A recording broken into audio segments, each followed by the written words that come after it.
The station called Concordia Prime floated in space like a giant metal flower. Its silver petals held meeting rooms where aliens from across the galaxy came to talk and make deals. Today was special. The Galactic Council Summit was happening and humans wanted to become full members. Quan stood near the back of the Grand Hall. He wore the simple uniform of Earth's medical team. His job was to stay ready in case anyone got sick or hurt. Most people ignored him. That was fine. He was used to it. Humans were still new to the galaxy. Most aliens thought humans were weak and too emotional. The hall was beautiful. Tall windows showed the stars outside. Thousands of aliens filled the space. Some had scales, others had fur, and some looked almost like humans but with strange eyes or colors. Quan watched them all with quiet interest. Ambassador Mirai stood at the front. She was speaking to the council, asking them to accept humans as equals. Quan felt proud of her. She had worked for years to get Earth this chance. Her voice was strong and clear as she talked about what humans could offer the galaxy. Then everything went wrong. The first explosion came from the left side of the hall. The blast was so loud that Quan's ears rang. Red emergency lights started flashing. People screamed and ran in all directions. Smoke filled the air. More explosions followed, one after another. Someone was attacking the summit. Quan's training kicked in. He grabbed his medical bag and ran toward the center of the chaos. Other people ran away, but medics ran toward danger. That was the job. He saw injured aliens on the floor. Some were bleeding strange-colored blood. Others were burned. He started helping who he could. A guard grabbed his arm.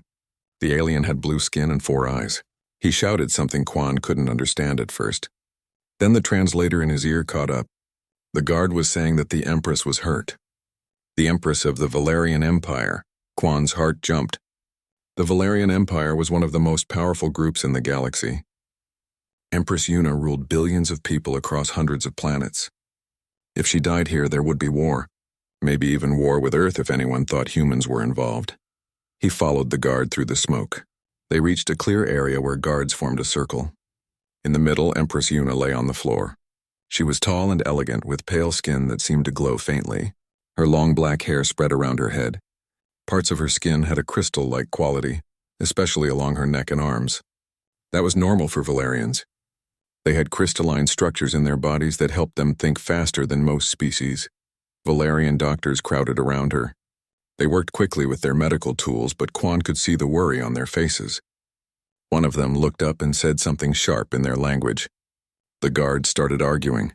Ambassador Mirai appeared beside Quan. Her face was dirty from smoke, but her eyes were sharp. She grabbed his shoulder and spoke quickly. The Valerian doctors could not help the Empress. The weapon that hit her was designed to break down crystalline neural networks.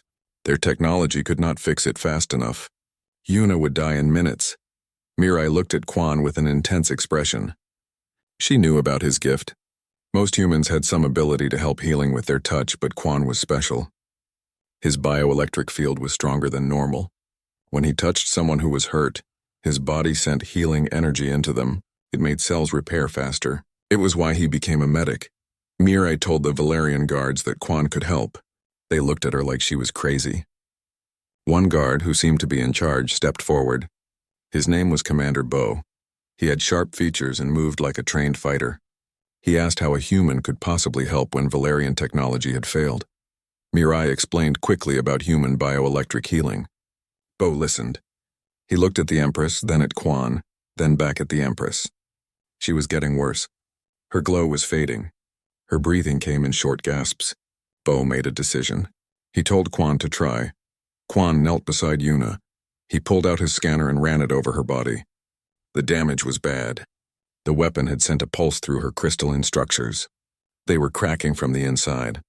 The worst damage was at the base of her neck, where the main neural cluster was located. He would have to touch her there to heal her. One of the Valerian doctors saw where Quan was looking. She shouted and tried to push him away. Other Valerians joined her protests. They looked angry and scared. Quan did not understand why they were stopping him. The Empress was dying. A new person pushed through the crowd. She was older, with silver streaks in her dark hair and robes that showed high rank. This was High Chancellor Hannah, the Empress's chief advisor. She spoke in clear English so Quan would understand. She said he could not touch the Empress's neural cluster. It was forbidden. That place was sacred. Only a bonded consort could touch it. Quan looked at the Empress. Her eyes were half closed. Her lips had turned blue. She had maybe 2 minutes left. He looked at Commander Bo. The guard commander stared back at him. Then Bo said something that surprised everyone. He said the Empress's life was more important than tradition. He ordered Quan to proceed. Hana shouted that Bo had no authority to make that choice. Bo ignored her. He told Quan to hurry. Quan took a deep breath. He had seconds to decide. He could follow the alien custom he did not understand and let the Empress die, or he could try to save her and deal with the consequences later. He thought about why he became a doctor. It was to help people, to save lives. Nothing else mattered. He placed his hands on Yuna's neck, right over the neural cluster. The moment he touched her, several things happened at once. First, Yuna's eyes opened wide. Even though she was barely conscious, her whole body went stiff. She gasped. Second, Quan felt the connection. His hands started to glow with soft blue light. He could feel the energy flowing from his body into hers. He could sense the damaged crystals in her neural network. He pushed healing energy toward them, encouraging them to repair themselves. Third, Yuna whispered something. Her voice was so quiet that only Quan heard it. She said in broken English that only her consort could touch there. Only her bonded partner. She sounded confused and scared. Quan kept his hands in place. He could feel the healing working. The cracks in her crystals were closing. Her breathing was getting stronger. The glow returned to her skin. He focused all his energy on keeping her alive. Everything else could wait. After 2 long minutes, the worst was over. Yuna's vital signs stabilized. Her eyes closed again, but this time she was just sleeping, not dying. The danger had passed. Quan pulled his hands back. They were shaking. He felt exhausted. Healing took a lot of energy, especially for injuries this serious. He sat back on his heels and took deep breaths. The room was completely silent. Every Valerian in the area stared at him. Some looked amazed. Others looked horrified. High Chancellor Hana's face was like stone. She looked at Quan with pure anger. Commander Bo broke the silence. He ordered his guards to take the Empress to the medical bay. They lifted her carefully onto a floating stretcher. As they carried her away, Hana turned to Quan. She told him that he had just made a terrible mistake. She said he had violated sacred law. There would be consequences. Mirai put her hand on Quan's shoulder. She helped him stand up. She thanked him quietly for saving the Empress's life. But her face showed worry. She understood that politics had just become very complicated. As guards escorted Quan away from the scene, he looked back once. He could still see the spot where Yuna had been lying. He could still feel the ghost of the connection between them. That moment when his energy had flowed into her body.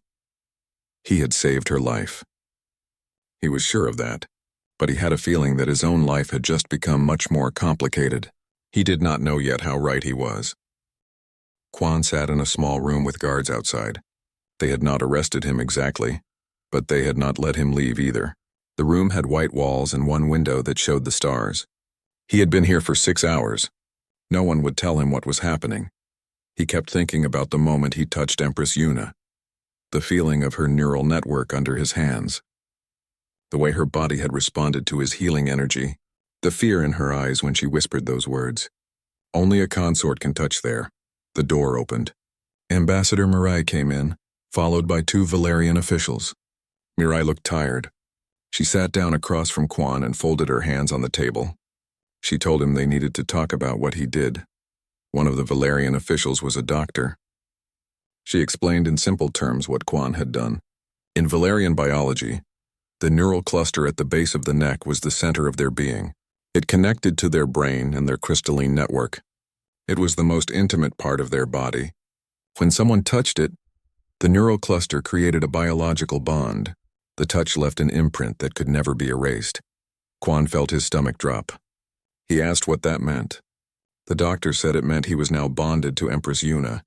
His bioelectric signature was written into her neural structure. She would feel his presence for the rest of her life. And according to Valerian law and custom, only a consort was allowed to create such a bond. The other official was a lawyer. She explained the legal situation. By touching the Empress in that way, Quan had broken sacred law. The penalty was death. However, there was an exception. If the touch was part of a formal consort bonding, it was legal. The problem was that Quan and Yuna had never agreed to be consorts. So technically he had assaulted the Empress, Mirai interrupted.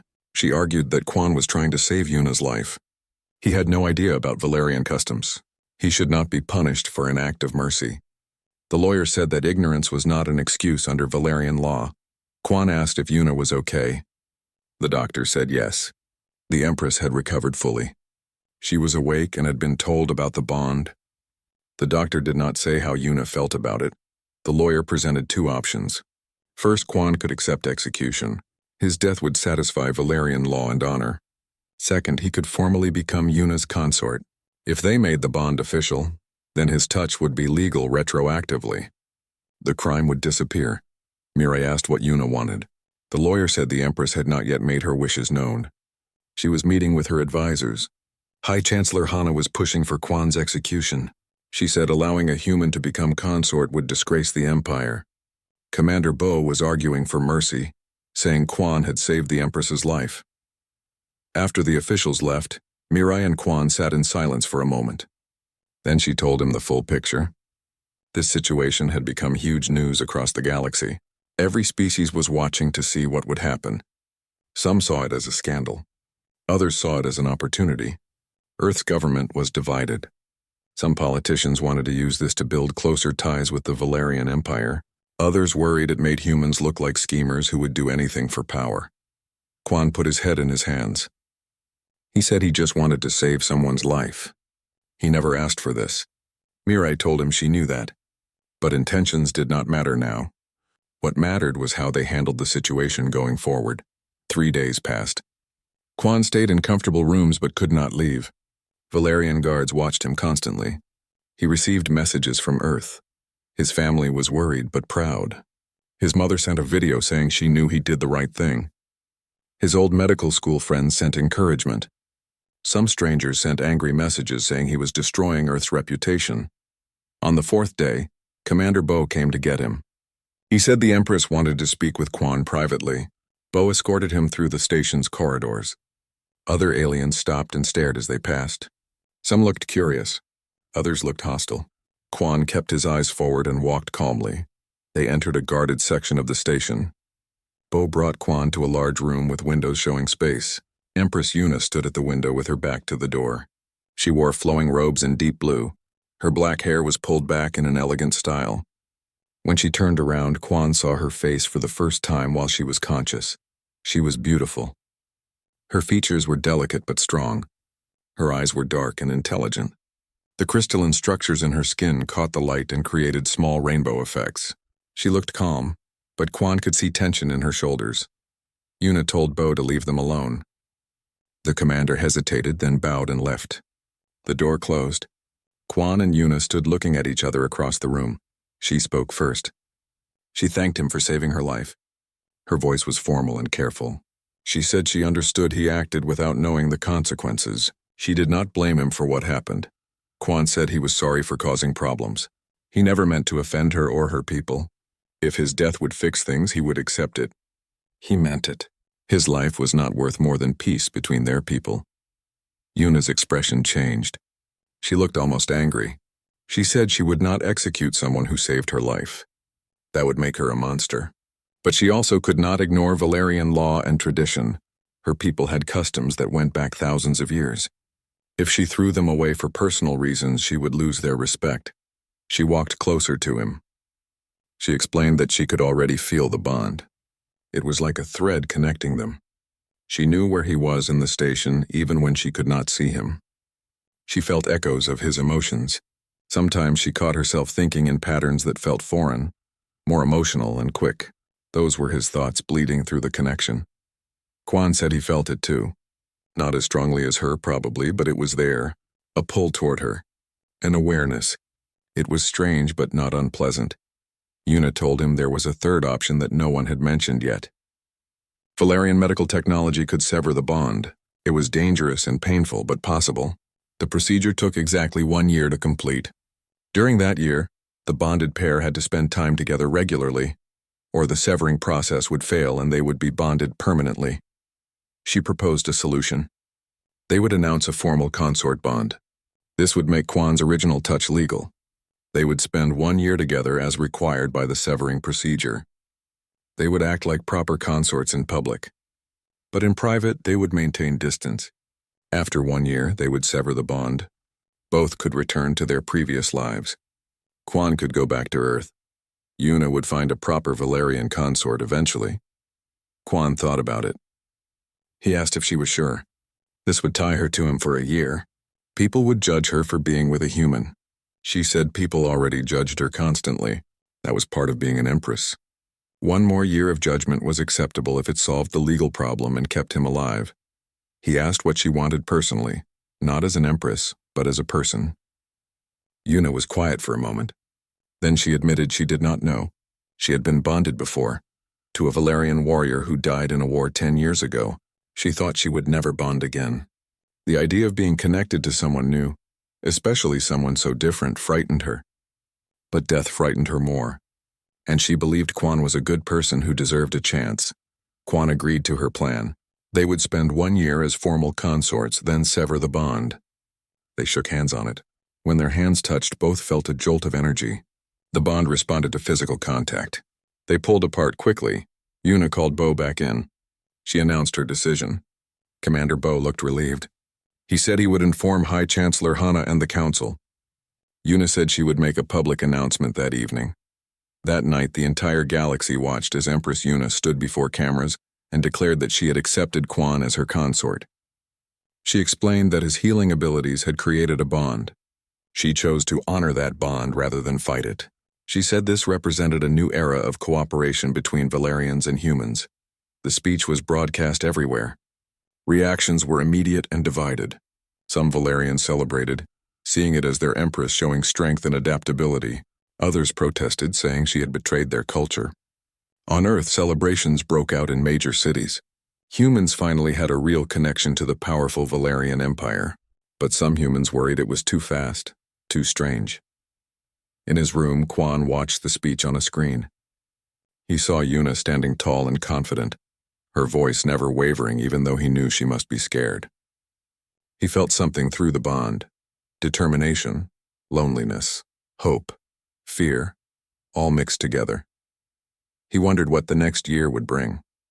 They had agreed to act like consorts in public, but stay distant in private. Could they really do that? The bond was already making them aware of each other in ways that felt intimate. How would they navigate this strange arrangement? Mirai visited him after the speech. She told him to be careful. High Chancellor Hana had accepted the announcement but was not happy. She would be watching for any mistakes.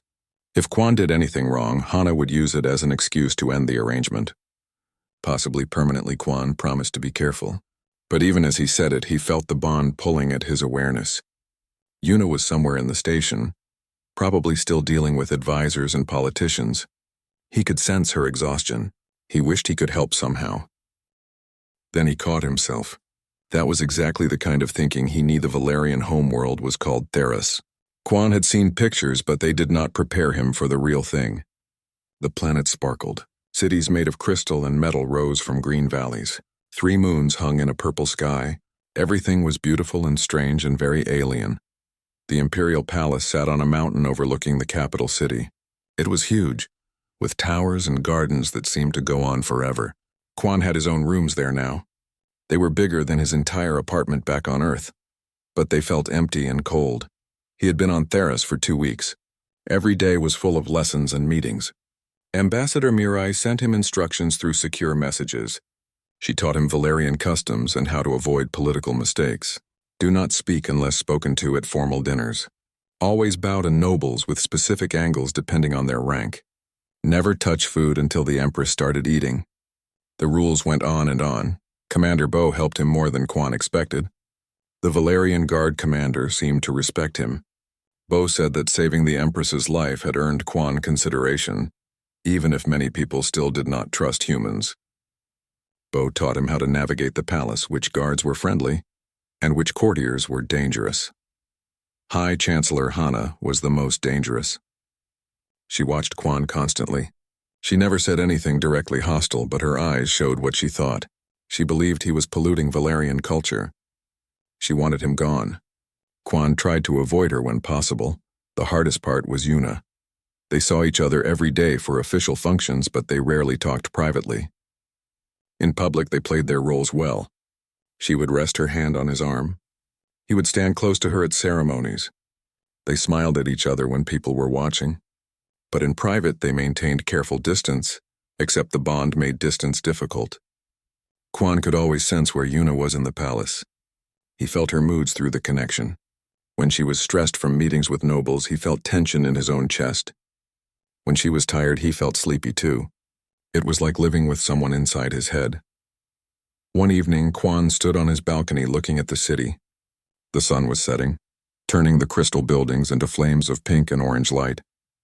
He felt Yuna's presence getting closer before he heard her footsteps. She appeared at his door wearing simple robes instead of her formal dress. She looked tired. She asked if she could come in. Quan said of course. It was her palace. She smiled a little and said technically these were his rooms now. They sat on opposite sides of his sitting room. For a moment, neither spoke. Then Yuna said she needed to apologize. She had been avoiding him. She knew the bond required them to spend time together for the severing process to work. But she had been scared. Being around him made the bond stronger. She felt herself changing, thinking differently, feeling things she had not felt in years. Quan said he understood. He felt it too. The bond was affecting him as well. He found himself thinking about duty and responsibility more than ever before. He noticed details he never cared about before, like the exact shade of light or the crystal structure of buildings. Those were Valerian ways of thinking bleeding into his mind. Yuna laughed. It was the first time he heard her really laugh. She said maybe they were slowly becoming the same person. Quan smiled and said that would be inconvenient. Who would make decisions? She said probably him. He was more decisive. He argued that she was stronger. She said he was kinder. The conversation became easier after that. They talked about small things. She asked about Earth. He described oceans and forests. She had never seen a real ocean. Her planet had water but no large bodies of it. He asked about her childhood.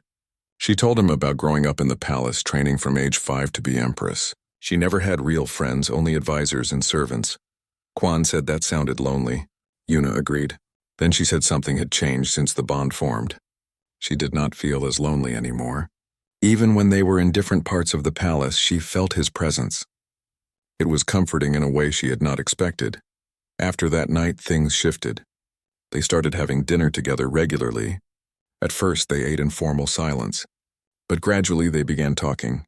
About politics, about their jobs, about funny things that happened during the day.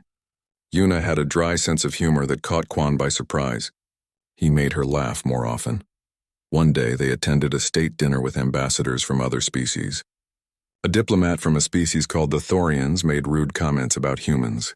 He said humans were too emotional to handle real responsibility. He suggested that Yuna had made a mistake accepting Quan as consort. Quan felt anger rise in his chest, but he kept his face calm. He had learned to control his reactions, but before he could respond, Yuna spoke. Her voice was cold and sharp. She said the Thorian ambassador was mistaken. Humans had qualities that other species lacked. They had courage. When faced with an impossible choice, humans acted to save lives rather than hide behind rules and customs. She said she was honored to have Quan as her consort. The table went silent. The Thorian ambassador looked shocked. Other diplomats avoided eye contact. Yuna had just publicly defended humans and humiliated another species representative. It was a strong statement. Later that night, Quan found Yuna in the palace gardens. She stood by a fountain that glowed with soft blue light. He approached carefully. He thanked her for defending him. She said she only spoke the truth. Then she admitted something. She said the bond was changing how she saw things. Before she thought humans were interesting but inferior. Now she understood that humans were just different. Not better or worse, but valuable in their own way. Quan moved to stand beside her. He said the bond was changing him too. He was learning to think beyond immediate problems, to consider long-term consequences, to appreciate beauty and precision. He said Valerians had a lot to teach humans about patience and planning. Yuna looked at him. In the fountain light, her crystalline skin patterns glowed softly. She said she worried sometimes that they were getting too close. The whole point was to stay distant, so they could sever the bond later. But every time she tried to pull away, the bond pulled her back. She felt drawn to him in ways that scared her. Quan admitted he felt the same way. He had come to Theris planning to survive a year and go home. But home felt less important now. Being near Yuna felt natural. Right. He missed Earth, but the ache was fading. They stood there in silence. The bond hummed between them, warm and alive. Yuna finally said they needed to be careful. They had 8 more months until the severing procedure. They could not let feelings complicate things. Quan agreed. But neither of them moved away. Days turned into weeks. Quan and Yuna fell into a routine. They had breakfast together most mornings. He would tell her about his medical research. She would explain the political situations she was dealing with. Sometimes they would just sit in comfortable silence, reading or working while being near each other. The courtiers noticed the change. Some approved. They said the Empress seemed happier. Others worried. High Chancellor Hana brought concerns to the council. She argued that Yuna was becoming too human, too emotional, too soft. She said it was exactly what she feared would happen. Commander Bo defended Yuna in council meetings. He said the Empress was as strong as ever. She made good decisions and ruled fairly. If she seemed happier, that was good for everyone. A content ruler made better choices than a miserable one. But even Bo noticed that Yuna and Quan were growing closer than their agreement intended. One night there was a celebration for a Valerian holiday. The palace was full of music and dancing. Quan watched from the side, not sure if he should participate. Yuna found him. She said he could not hide in corners all night. People expected to see them together. She took his hand and led him to the dance floor. Valerian dancing was formal and precise. Mirai had taught him the basic steps, but he was nervous. Yuna guided him through the movements. They moved together and the bond made it easier. He could feel where she would step next. She could sense when he was about to turn. As they danced, Yuna smiled at him.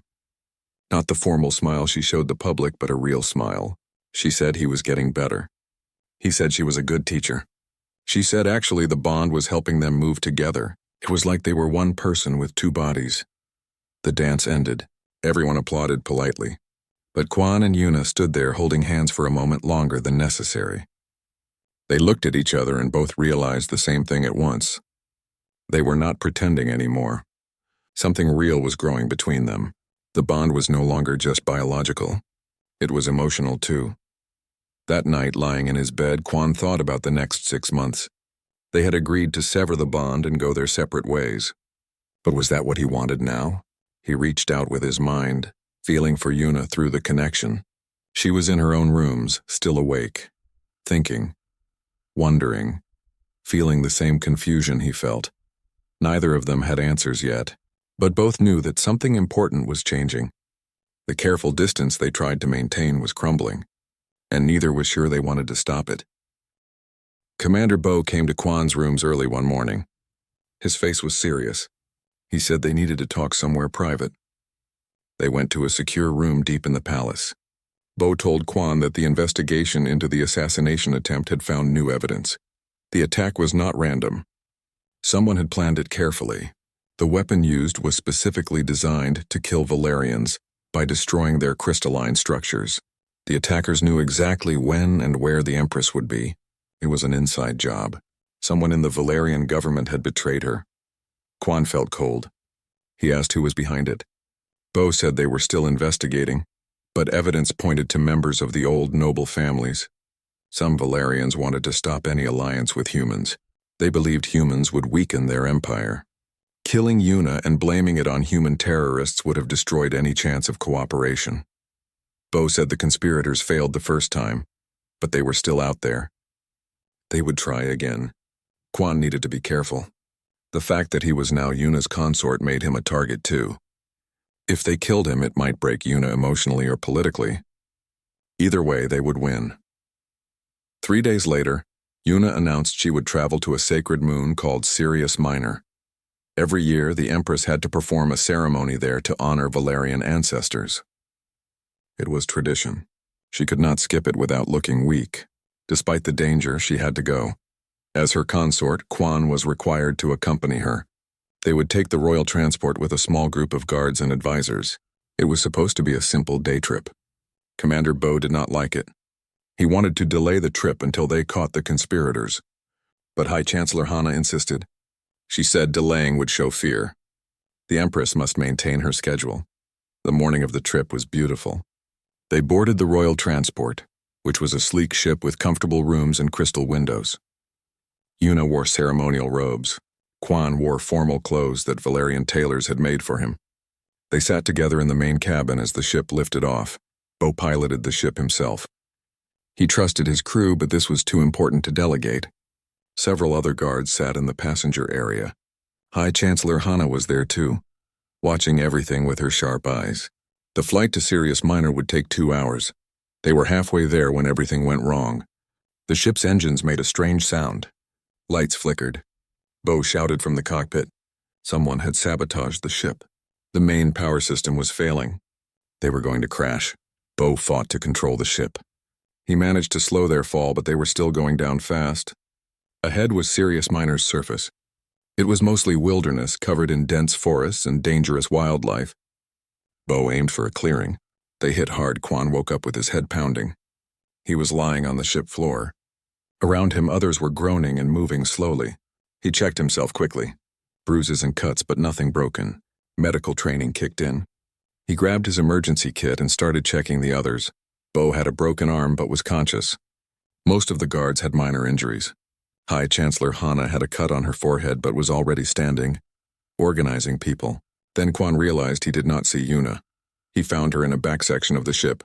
Part of the wall had collapsed on her. She was pinned. 2 guards were trying to lift the debris. Quan helped them. Together they freed her. She was unconscious. Quan quickly examined her. She had a deep wound in her side and possible internal injuries. He pressed his hands to her wound. The familiar glow appeared. Healing energy flowed from him to her. The bond flared bright, helping him understand exactly what was damaged inside her body. He focused on stopping the bleeding first. After several minutes, her eyes opened. Yuna looked at him. She whispered his name. He told her to stay still. She was hurt but would be okay. He had stabilized her. She reached up and touched his face. She said she felt him through the bond even while unconscious. She knew he was there. She knew she was safe. Bo came to them. He said the ship was badly damaged. Communication systems were destroyed.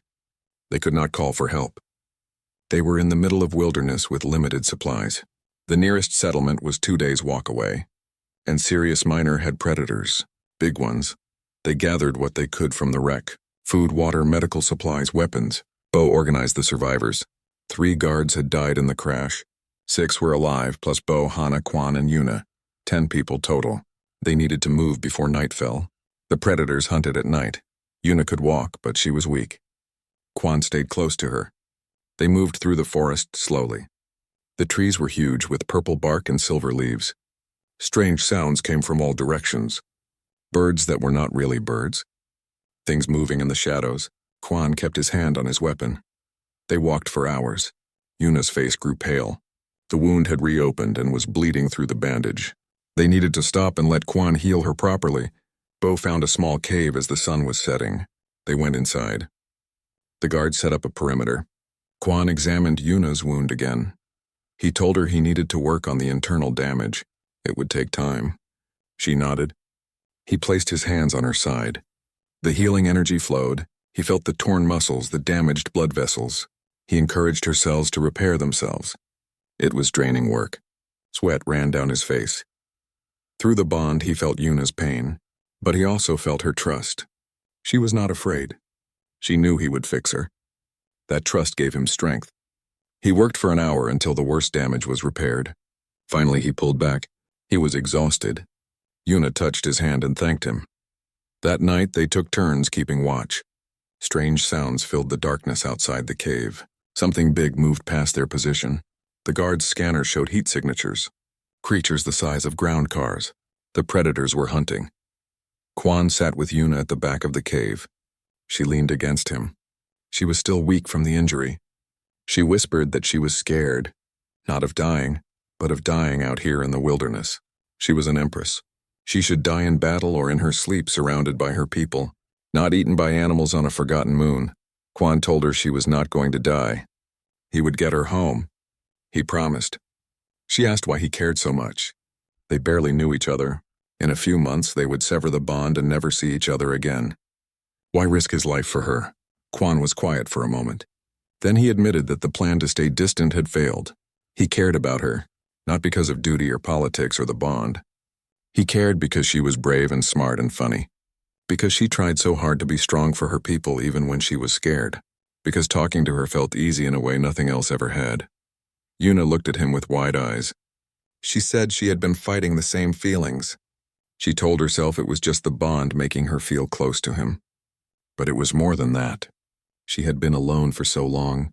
Even surrounded by people, she felt alone. Until him. When he was near, the loneliness disappeared. She said she still missed her first consort. She always would. But she was starting to understand that missing him did not mean she could not care for someone new. Loving again was not betraying his memory. It was honoring the life he would have wanted her to live. Quan said he never expected to fall for an alien empress. His life was supposed to be simple. Help people. Do good work. Maybe find someone normal to settle down with eventually. But nothing about this situation was normal. And he was glad. Normal suddenly seemed boring. They sat together in the darkness. Outside, a storm started. Rain pounded the forest. Thunder rolled across the sky. But inside the cave, they were warm and safe. Yuna rested her head on Quan's shoulder. He put his arm around her. The bond hummed between them, stronger than ever. But now it felt less like a chain and more like a connection they both chose. At dawn, they continued their journey. Yuna was stronger after Quan's healing. They made better time. Commander Bo led them through the forest. His military training showed. He knew how to avoid predators and find water. By midday, they reached a river. As they crossed, one of the guards slipped. The current was strong. He went under. Quan did not think. He dove in after the guard.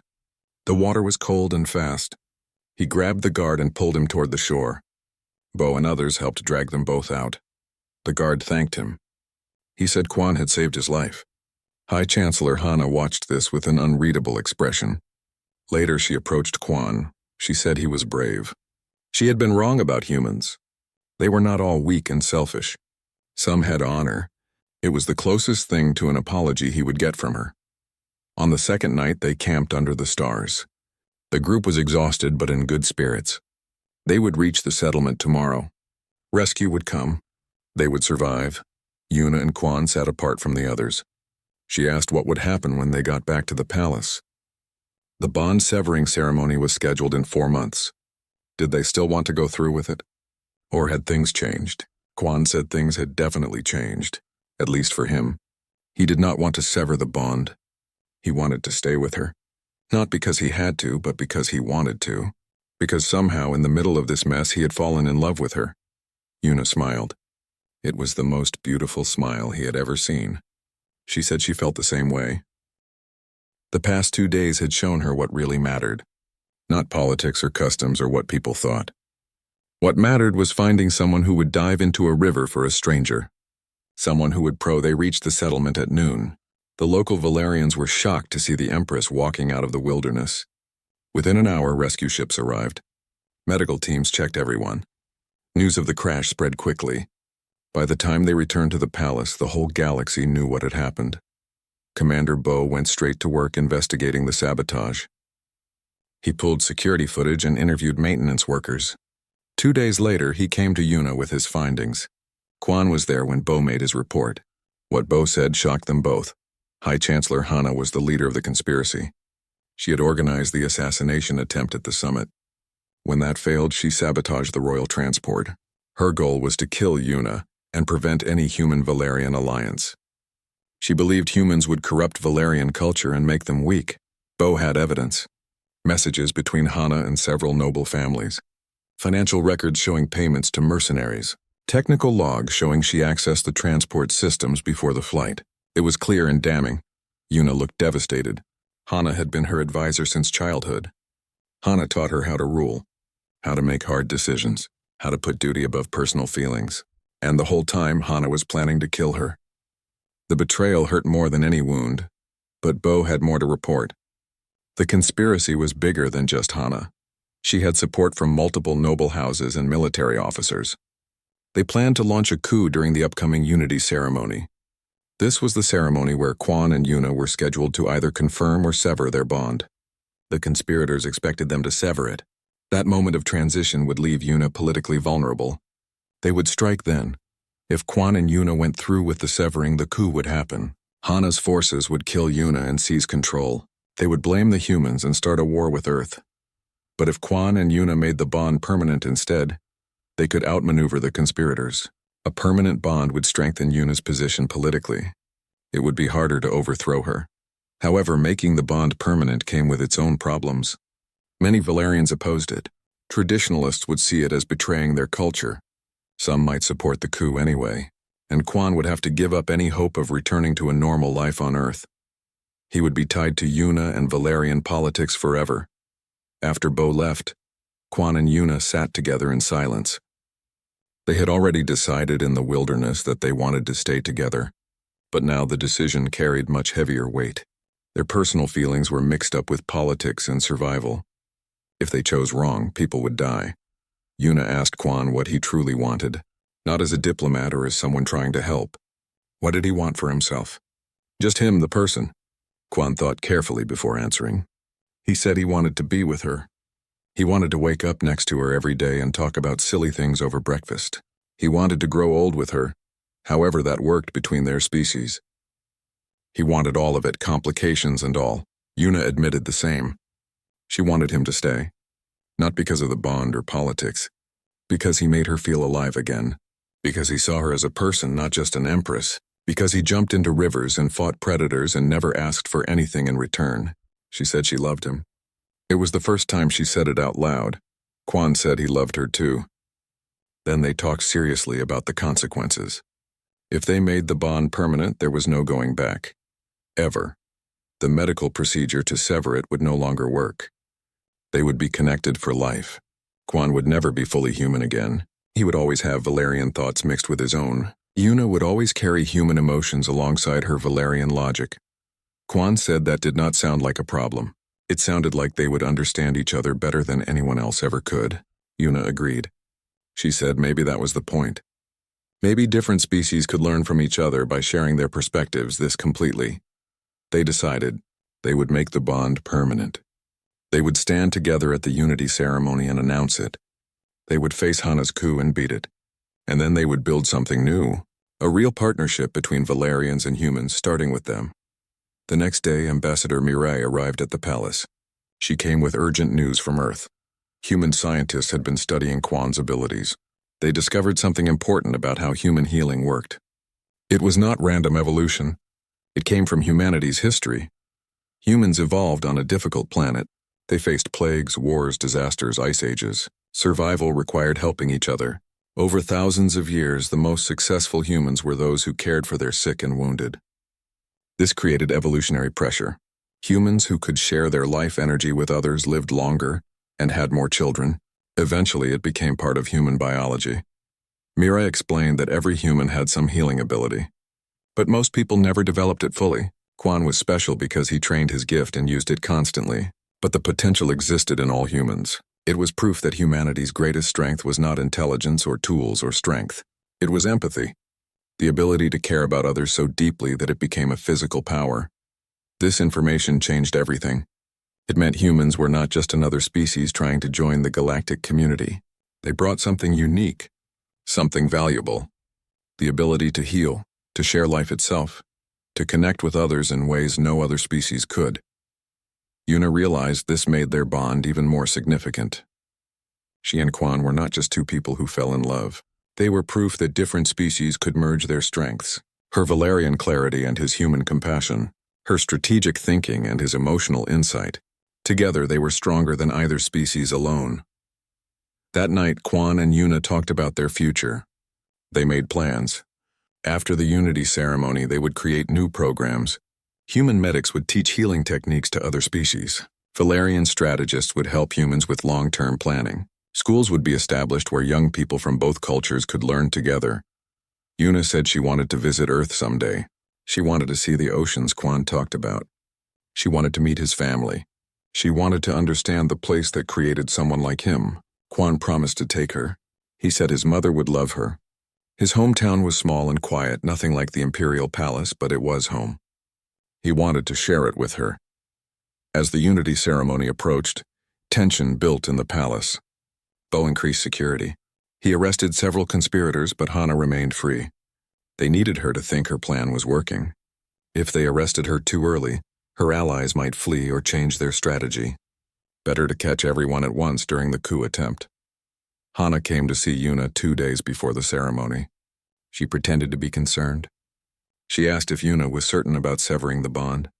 She said it would be difficult but necessary for the Empire. Yuna played along. She agreed that duty must come first.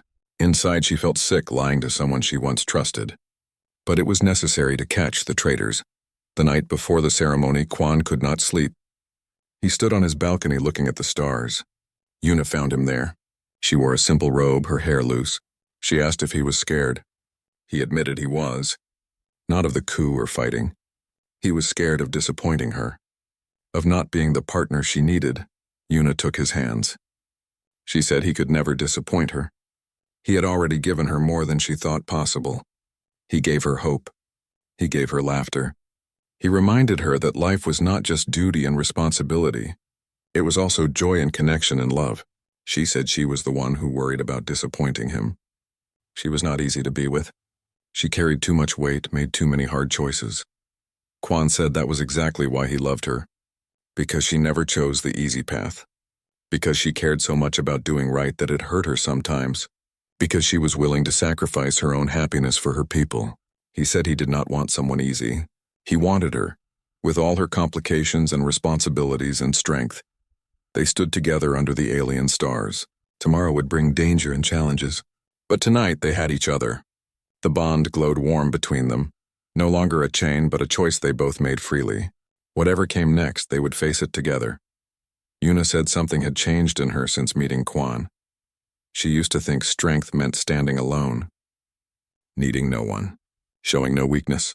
But now she understood that true strength was letting someone see your fears and trusting them not to use it against you. Quan had seen her at her worst and never judged her. That was real strength. Quan said she changed him too. He used to think helping people was enough.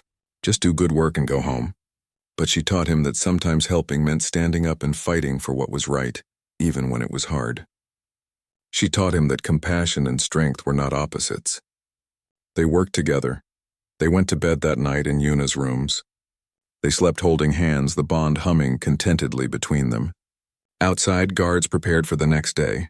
Bo finalized his plans. Hana gathered her forces, not knowing she was already caught. Ambassador Mirai sent final messages to Earth, warning them about the coup attempt. Everything was. The Unity ceremony was held on Concordia Prime, the same station where everything began. The massive amphitheater was filled with representatives from across the galaxy. Thousands of beings gathered to watch the historic moment. Cameras broadcast the event to billions more. Quan and Yuna stood in a preparation room. They wore matching ceremonial outfits, blue and silver like the Valerian Empire's colors. Yuna looked calm, but Quan could feel her nervousness through the bond. He squeezed her hand. She squeezed back. They were ready. Commander Bo came to brief them one final time. His loyalists were positioned throughout the amphitheater. They had identified most of Hana's forces. When the coup attempt started, Bo's people would respond. But there would be fighting. People would be in danger. Quan and Yuna had to stay safe until Bo could secure the area. The ceremony began. Music played. Delegates took their seats. Quan and Yuna walked out together onto the central platform. The crowd went silent. All eyes were on them. Quan had never felt so exposed. He focused on Yuna beside him. As long as they stood together, he could do this. The ceremony master, an elder Valerian, spoke about the importance of the moment. He explained how the bond worked. He described the choice before them: sever it and part ways, or make it permanent and unite their futures. His words were formal and ancient, following traditions thousands of years old. Then Yuna stepped forward. She raised her hand for silence. The amphitheater grew perfectly quiet. She said she had something to announce before the bonding decision. She said she had uncovered a conspiracy against the Empire. There had been 2 assassination attempts on her life. Both were organized by people she trusted. The crowd erupted in shocked whispers. Yuna continued in a strong, clear voice. She named High Chancellor Hana as the conspiracy leader. She presented evidence on large screens, messages, financial records, technical logs. Everything Bo had gathered. The proof was overwhelming. Hana stood in the audience. Her face went pale, then angry. She shouted that Yuna was lying, that the evidence was fake, that this was a human trick. She called for loyal Valerians to reject the Empress. She said Yuna had been corrupted by the human and was no longer fit to rule. That was the signal. Hana's forces activated. Armed conspirators stood up throughout the amphitheater. They pulled out weapons. Some headed for the exits to block escape. Others moved toward the central platform where Yuna and Quan stood. The plan was in motion, but Bo was ready. His loyalists revealed themselves too. They wore special badges that marked them as the Empress's guard. They engaged the conspirators. Energy weapons fired. Delegates screamed and tried to escape. The ceremony turned into a battlefield. Quan pulled Yuna down behind a barrier on the platform. Energy blasts hit where they had been standing. Bo and several guards formed a protective circle around them. More guards arrived to reinforce their position, but conspirators kept coming. There were more of them than Bo expected. A group of conspirators broke through the guard line. They rushed the platform. Quan grabbed a fallen guard's weapon. He had basic combat training from his military service. He fired, forcing the attackers to take cover. Yuna took a weapon too. She was a trained fighter, better than Quan. She picked off targets with precise shots. Through the bond, they moved together perfectly. Quan knew where Yuna would shoot before she fired. Yuna sensed when Quan needed to reload. They covered each other naturally, like they had trained together for years. The bond gave them an advantage no one expected. Hana appeared at the edge of the platform. She held a powerful energy rifle. Her face showed rage and desperation. She aimed directly at Yuna. She screamed that Yuna had betrayed everything their people stood for, that she would rather see the Empire fall than let it be infected by human weakness.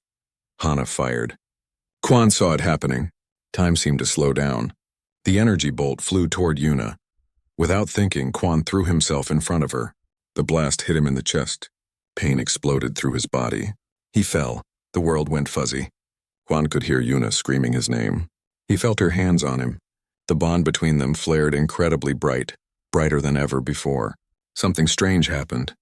He felt energy flowing, but not just from him to her. It went both ways. Yuna's hands glowed, not with her normal crystalline light, but with the blue healing glow of human bioelectric energy. Somehow through the bond, she was channeling his healing ability. She was using it to save him. The wound in his chest started closing. The pain faded. His heart, which had stopped, started beating again. Everyone in the amphitheater who could see the platform stopped fighting. They stared in amazement. A Valerian Empress was using human healing powers. It was impossible. Valerians did not have bioelectric abilities. But there she was, glowing with healing energy, bringing Quan back from death. The bond had done this. It was not just connecting their minds anymore. It was sharing their abilities. Yuna had access to Quan's healing gift, and Quan, as he recovered, found he could sense things with Valerian clarity.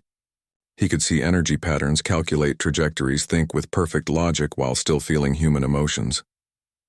Hana stood frozen, staring at what she had created. Her attempt to kill the Empress had instead revealed something wonderful. Two species could truly merge. They could share their strengths. Everything Hana feared was real, but it was not weakness. It was power. Bo's guards surrounded Hana. She did not resist. She just kept staring at Yuna and Quan, who now sat together on the platform, both glowing faintly with shared energy. Hana whispered that she had been wrong. But it was too late for her to change sides. The fighting stopped. Conspirators saw what happened and lost their will to fight. Some surrendered. Others tried to flee but were captured. In less than an hour, the coup was completely defeated. Bo's forces had won. Medical teams rushed to help the injured. Quan, still weak but alive, insisted on helping. Yuna stayed with him. Together, they moved through the amphitheater, healing the wounded. It was strange and beautiful. A human medic and a Valerian Empress working side by side, both using healing energy that glowed in their hands. Word spread quickly about what happened. Delegates who witnessed it told others. News broadcasts showed the footage. The galaxy watched in wonder as Yuna channeled human healing powers. Scientists immediately started analyzing the implications. If one Valerian could access human abilities through bonding, could others? Could different species share their gifts? After the injured were treated and the conspirators arrested, the ceremony resumed. The amphitheater was damaged and there were fewer people now, but those who remained wanted to see what Quan and Yuna would decide. The ceremony master asked the formal question. Would they sever the bond or make it permanent? Yuna spoke first. She said the past months had taught her something important. Tradition was valuable, but it could not be more important than life and growth. She said Quan had saved her in every way possible.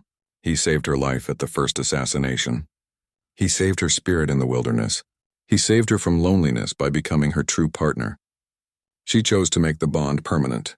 Quan spoke next. He said he came to Concordia Prime thinking his job was simple. Help people and go home. He never expected to fall in love with an alien Empress. But love did not ask permission. It just happened. He said Yuna taught him that strength and compassion could work together, that duty and happiness were not opposites.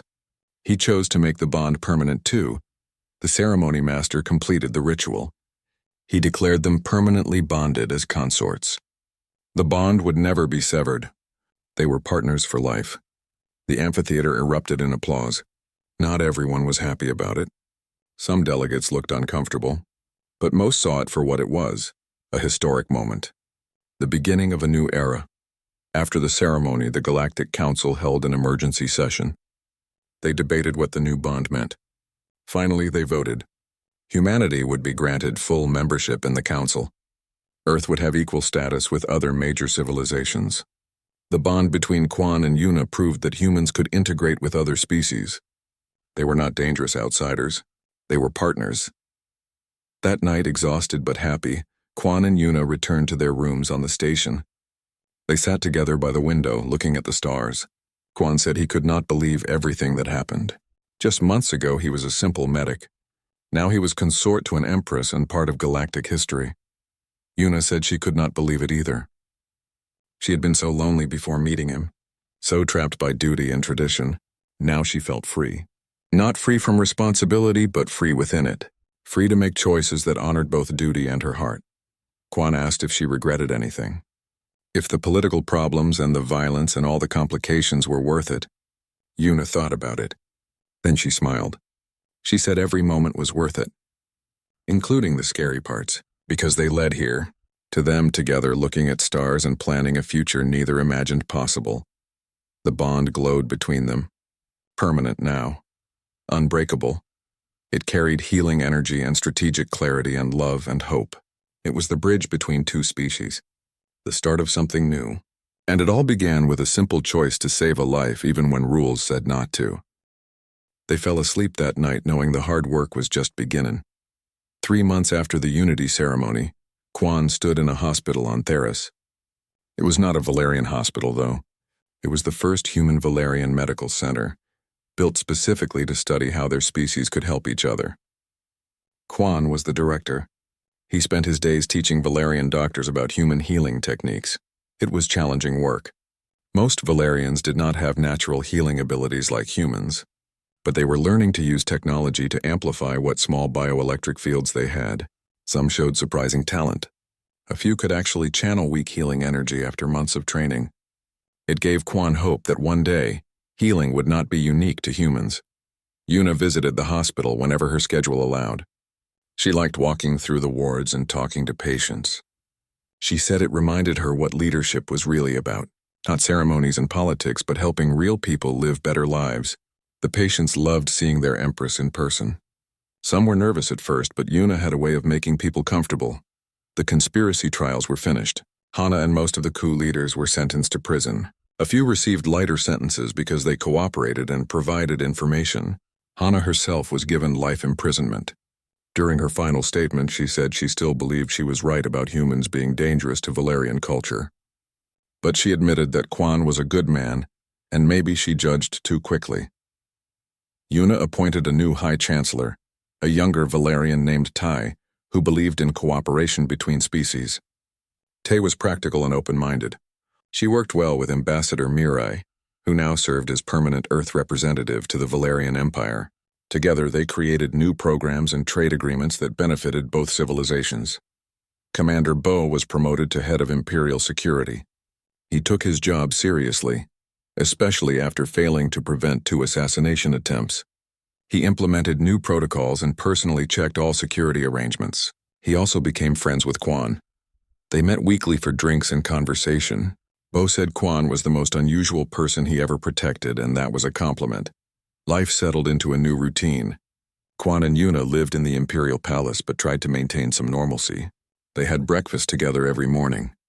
They shared an office where they worked on their various projects. They walked in the gardens every evening, talking about their days. It was domestic and comfortable in a way neither expected from royal life. The bond between them had stabilized at an incredible level. They could share thoughts if they wanted to. They felt each other's emotions clearly. Sometimes they would reach for the same object at the same time, both having the same idea. They finished each other's sentences. Some people found it unsettling. Quan and Yuna found it wonderful. Scientists from multiple species studied their bond. They discovered that the permanent bonding had changed both Quan and Yuna at a cellular level. Quan's cells showed some crystalline structures now, similar to Valerian biology. Yuna's neural network had reorganized slightly to accommodate more emotional processing. They were literally becoming a blend of both species. This led to a breakthrough. Scientists realized that compatible species could form similar bonds under the right conditions. It required close contact, emotional connection, and some biological compatibility. But it was possible. Soon, other interspecies couples came forward, hoping to bond like Quan and Yuna did. The first few attempts were successful. A new type of relationship was emerging in the galaxy. 6 months after the ceremony, Yuna fulfilled her promise. They traveled to Earth. It was Yuna's first time seeing the human homeworld. She was amazed by everything. The blue oceans that covered most of the planet, the green forests and brown deserts, the chaotic human cities with their mix of old and new buildings. She said Earth felt alive in a way Theros did not. More messy but more vibrant. Quan took her to his hometown. It was a small city by the coast. His family welcomed Yuna warmly. His mother cried happy tears and hugged the Empress like she was a normal daughter-in-law. His father grilled food in the backyard and told embarrassing stories about Quan as a child. His younger sister taught Yuna how to play human card games. They spent a week there just being normal people. They walked on the beach. Yuna saw the ocean for the first time and said it was even better than Quan described. They ate at local restaurants. They visited the hospital where Quan trained. They went to his old school and met his former teachers. It was simple and perfect. On their last night on Earth, they sat on the beach watching the sunset. Yuna said she understood now why Quan was the way he was. Earth shaped its people to be resilient and adaptable and caring. She said she saw those qualities in everyone they met.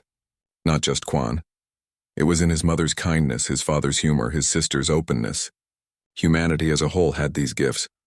Quan said he saw similar things in Valerians now. The precision and loyalty and dedication. The way they thought about the long term and honored their commitments. Both species had strengths. Both had weaknesses. But together, they could balance each other out. Back on Theros, they announced a major initiative. The Alliance of United Worlds. It would be a new organization promoting cooperation between species, not replacing the Galactic Council but working alongside it. The alliance would focus on cultural exchange, scientific collaboration, and mutual aid. Earth and the Valerian Empire would lead it together, but all species were welcome to join. The announcement generated excitement across the galaxy. Species that had been isolated for centuries expressed interest in joining. Even some species that had conflicts with each other agreed to participate. The idea of sharing strengths across species boundaries appealed to many. Within a year, over 50 species joined the alliance. Quan and Yuna did not lead the alliance directly. They were more like symbols, living proof that different species could not just cooperate but truly unite. They appeared at major events and gave speeches. They shared their story with young people who dreamed of making connections across species lines. They encouraged others to be brave enough to try new things. One evening, almost a year after the permanent bonding, they hosted a dinner at the palace. Ambassador Mireille was there along with Bo, Tay, and several other friends they had made. The conversation was lively, mixing human humor with Valerian formality in ways that made everyone laugh. It felt like family. After dinner, Mirai pulled Quan aside.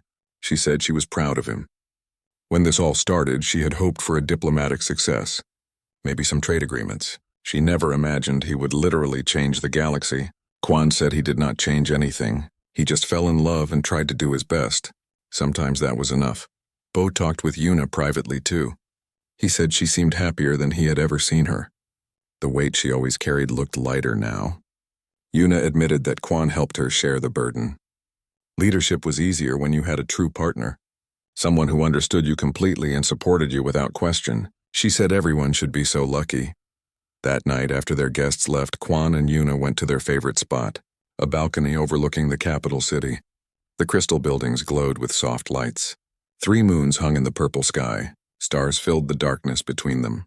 It was the view that first made Quan fall in love with this alien world. Yuna asked him something she had been wondering. Did he ever regret it? The moment he chose to touch her neural cluster and save her life. If he could go back knowing everything that would happen, would he make the same choice? Quan thought about it. He thought about the fear and confusion at the beginning. The political pressure, the assassination attempts, the coup, the violence, all the difficult and scary moments. Then he thought about the good parts. Getting to know Yuna, learning about a new culture, making real friends across species lines, helping create something that might change the galaxy for the better, and most importantly, falling in love with someone who understood him better than anyone ever had. He said yes. He would make the same choice every single time, without hesitation. Because that moment led to this moment. Standing here with her, looking at stars, planning a future together. That was worth any amount of difficulty. Yuna smiled. She said she felt the same way. Then she admitted something. She used to think her life was already written. She would rule alone, make hard decisions, sacrifice personal happiness for duty, die eventually and be remembered as a strong but distant empress. That future seemed inevitable, but Quan changed that. He showed her that life did not have to follow a script. That strength and happiness could exist together. That duty did not mean loneliness. She said he gave her a gift she never expected. Hope. Real, genuine hope for a future that was bright instead of just bearable. They stood together in comfortable silence for a while. The bond hummed between them, warm and alive. It carried healing energy and strategic clarity and deep abiding love. After a year of being bonded, they could not imagine being separate anymore. They were not just 2 individuals who happened to be together. They were a true partnership, a union of 2 species, 2 minds, 2 hearts. Yuna mentioned that some people still criticized their bond, traditionalists who believed they betrayed their species.